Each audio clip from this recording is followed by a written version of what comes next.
Ciao, benvenuti in questo video. Sto per dire una cosa molto cattiva, ma poi ti spiegherò anche come superarla. Abbiamo i clienti che ci meritiamo, cioè se non facciamo una scrematura noi dei contatti che ci arrivano e prendiamo tutti come clienti, non riusciremo mai a fare quel salto di qualità che ci serve per essere compensati giusto, per avere un rapporto in cui noi siamo i professionisti e il cliente sta a sentire insomma quello che noi gli proponiamo e si fida delle nostre scelte e via così.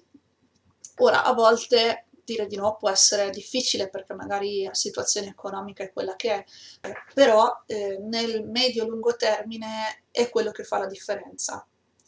Perché se un cliente ci dà problemi, e noi lo sappiamo spesso e volentieri già da prima, basti pensare ai classici lavori per gli amici, i parenti, oppure a quello che no, dai, non ti do l'acconto, ti pago dopo, e noi pur di prendere il lavoro diciamo sì, ok, poi campa-cavallo. E, insomma, se lavoriamo per i clienti che sono problematici, poi abbiamo sostanzialmente perso lo stesso tempo di quello che in soldi abbiamo guadagnato e quel tempo non ce lo ridarà più nessuno. Mentre i soldi, sì, ok, ci servono, dobbiamo pagare l'affitto, le bollette, la spesa, tutto quanto, però quelli girano. Invece il nostro tempo non ce lo ridarà nessuno e quindi ci si ritrova un anno dopo anno dopo anno dopo anno sempre nella stessa identica situazione. Per cui si crea una spirale negativa da cui poi non si esce, anche a livello psicologico è pesante. Non essere quasi mai valorizzati o non riuscire ad arrivare comunque a fine mese anche se ci siamo fatti un mazzo così. E la chiave per cambiare questo giro, questa spirale, è proprio quella di selezionare i clienti. Può sembrare un controsenso, però di tutte le persone che ci contattano, una minima parte dovrebbe diventare la nostra cliente, cioè quella che è disposta a stare alle nostre condizioni di professionisti. Quindi come compenso, come mi devi dare l'acconto perché se no non comincio a lavorare, c'è il contratto, tutte queste piccole cose qui, tutti abbiamo glissato su questo prima o poi, oppure si dice ma se no non mi fanno lavorare, no, ci sono persone che ti fanno lavorare, bisogna trovarle o fare in modo che loro trovino noi.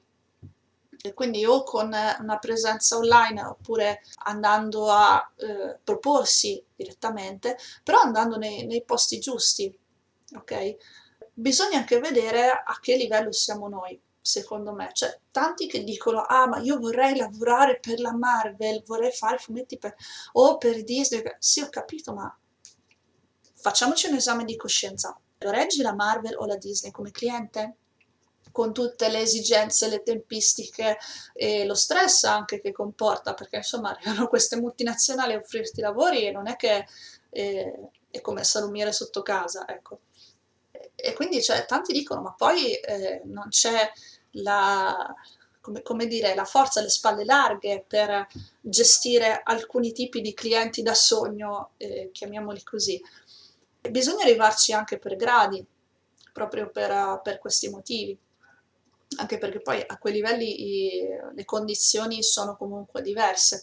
Però a lato di questo, se noi cominciamo a dire di no ai contatti che non soddisfano le nostre condizioni, a scegliere noi clienti, non solo loro che scelgono noi, ma anche il contrario, sicuramente avremo dei clienti migliori e una vita professionale e anche personale migliore perché saremo più valorizzati, più tranquilli, ci sarà magari quel periodo di gap, insomma, per cui bisognerà un attimino che le cose ingranino, però poi l'asticella si alza e onestamente parlando con diversi professionisti, cominciare a dire di no e a scremare i clienti è l'unico modo per alzarla. È difficile che se per quanto siamo bravi ci continuiamo a proporre a tutti, a fare lavori per tutti, a fare lavori per quattro soldi o per la visibilità, poi si venga contattati anche da clienti abbastanza grossi e quindi che l'asticella si alzi, tra virgolette, da sola. In questo senso il sacrificio non paga, il sacrificio migliore che si può fare allora è quello di cominciare a selezionare, a dire di no ai clienti, magari con ecco, un attimino un cuscino economico che ci dia una mano per i primi tempi, però poi assolutamente funziona e le cose iniziano a girare in maniera positiva piuttosto che negativa. Sicuramente anche a livello mentale ci aiuterà poi tantissimo questa cosa, quindi se per caso hai problemi di questo tipo, il mio consiglio è quello di cominciare a essere tu a selezionare i clienti alle tue condizioni e non accettare tutto per la smania magari di aiutare. Io adoro aiutare le persone, però cioè, aiutiamo chi vuole farsi aiutare, perché se no non siamo più professionisti, siamo un ente di volontariato. Ok, spero che questo insomma piccolo discorso ti sia stato utile e fammi sapere sempre cosa ne pensi e contattami insomma come ti pare, mail, social, commenti, va bene tutto e noi ci vediamo nel prossimo video. Ciao ciao!